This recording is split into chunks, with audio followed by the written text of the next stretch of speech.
دل سخت ہوتے ہیں گناہوں کی وجہ سے تو سارے اعضاء انسان کے سر سے لے کے پاؤں تک اس کے اعضاء و جوارح یہ اللہ تعالیٰ کی نافرمانی کے اوپر تل جاتے ہیں، کنٹرول میں نہیں رہتے پھر انسان کے۔ پھر وہ دماغ اگر سب سے اوپر ہے تو آپ دماغ سے شروع کریں اور پاؤں کے تک جائیں تو یہ سارے اعضاء اب اس فاسد دل کے کنٹرول میں ہیں، اور فاسد دل ان میں سے ہر عضو کو اللہ کی نافرمانی میں استعمال کرتا ہے۔ اللہ کی نافرمانی کاموں میں انسان کا دل لگتا ہے، اور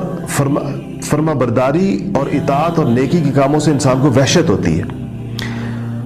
حتیٰ کہ ایسی کیفیت ہو جاتی ہے کہ انسان کو نیک لوگ برے لگنے لگ جاتے ہیں، نیکوں کی صحبت سے اس کو ایسی وحشت ہوتی ہے کہ اس کا بھاگنے کا دل چاہتا ہے وہاں سے،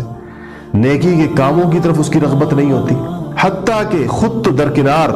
کسی اور کو نیکی کے کام کرتے ہوئے دیکھیں اس پر بھی انسان چیں بجبیں ہوتا ہے، اس پر بھی اعتراضات کرتا ہے۔ آپ نے نہیں دیکھے ایسے لوگ کتنے؟ خود تو توفیق سرے سے نہیں ہے، دل پر مہر لگی ہوئی ہے، کسی اور کو نیکی کرتے ہوئے دیکھیں تو ان کو تن بدن میں آگ لگ جائے گی، اور اس پہ اعتراضات کرنا، اس کی نیت پر حملے کرنا، اس کے اعمال کو اکارت ظاہر کرنا کہ اس سے کچھ بھی نہیں ہوگا،